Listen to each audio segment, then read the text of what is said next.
ಧಾರವಾಡದ ಪ್ರಭಾವಿ ಕಾಂಗ್ರೆಸ್ ನಾಯಕ ಹಾಗೂ ಶಾಸಕ ವಿನಯ್ ಕುಲಕರ್ಣಿ ಅವರ ವಿರುದ್ಧ ರಾಜಕೀಯ ಷಡ್ಯಂತ್ರ ನಡೆಸಿ ಅವರನ್ನ ಬಲಿಪಶು ಮಾಡಲಾಗಿದೆ ಎಂದು ಆರೋಪಿಸಿ ಇಂದು ನಗರದಲ್ಲಿ ಅವರ ಅಭಿಮಾನಿಗಳು ಮತ್ತು ಕಾಂಗ್ರೆಸ್ ಕಾರ್ಯಕರ್ತರು ಬೃಹತ್ ಮೌನ ಮೆರವಣಿಗೆ ಹಮ್ಮಿಕೊಂಡಿದ್ರು.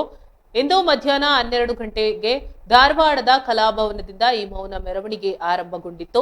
ಮೆರವಣಿಗೆಯಲ್ಲಿ ಭಾಗವಹಿಸುವ ನೂರಾರು ಬೆಂಬಲಿಗರು ಕೈಗೆ ಕಪ್ಪು ಪಟ್ಟಿಯನ್ನ ಧರಿಸುವ ಮೂಲಕ ಮತ್ತು ಕಪ್ಪು ಬಟ್ಟೆ ಪ್ರದರ್ಶಿಸುವ ಮೂಲಕ ಸರ್ಕಾರದ ನಡೆ ಹಾಗೂ ಕಾನೂನು ಪ್ರಕ್ರಿಯೆಗಳ ಹಿಂದೆ ರಾಜಕೀಯ ಕೈವಾಡವಿದೆ ಎಂದು ಆಕ್ರೋಶ ವ್ಯಕ್ತಪಡಿಸಿದ್ದಾರೆ.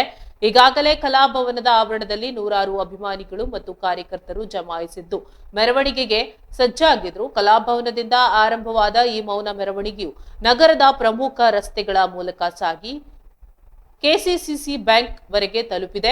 ಯೋಗೀಶ್ ಗೌಡ ಕೊಲೆ ಪ್ರಕರಣಕ್ಕೆ ಸಂಬಂಧಿಸಿದಂತೆ ಈಗಾಗಲೇ ಜೀವಾವಧಿ ಶಿಕ್ಷೆಗೆ ಗುರಿಯಾಗಿರುವ ವಿನಯ್ ಕುಲಕರ್ಣಿ ಅವರ ಪರವಾಗಿ ನಿಂತಿರುವ ಬೆಂಬಲಿಗರು ನಮ್ಮ ನಾಯಕರನ್ನ ರಾಜಕೀಯವಾಗಿ ಮುಗಿಸಲು ವ್ಯವಸ್ಥಿತ ಷಡ್ಯಂತ್ರ ನಡೆಸಲಾಗಿದೆ. ಅವರು ಅಮಾಯಕರು, ಅವರನ್ನ ಬಲಿಪಶು ಮಾಡಲಾಗ್ತಿದೆ ಎಂದು ಆರೋಪಿಸಿದ್ದಾರೆ. ಈ ಹಿನ್ನೆಲೆಯಲ್ಲಿ ಇಂದಿನ ಮೌನ ಮೆರವಣಿಗೆಯು ರಾಜ್ಯ ರಾಜಕಾರಣದಲ್ಲಿ ತೀವ್ರ ಕುತೂಹಲ ಮೂಡಿಸಿದೆ.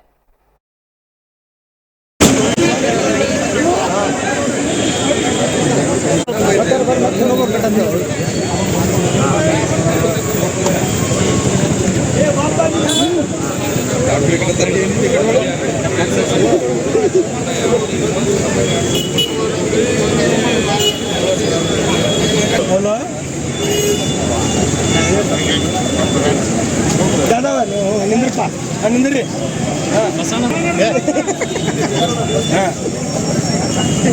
ನಿಂದಿರ್ರಿ ನೀವು ನಿಂದಿರ್ರಿ ಹಿಂದಾಕ್ಸೋರಿ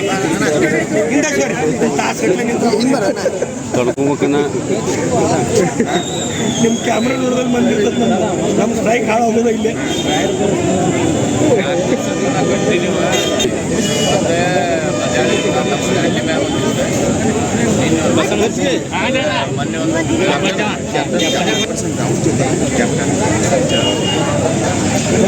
ಟೀಮ್ ಅದು ಹೌದಲ್ವ.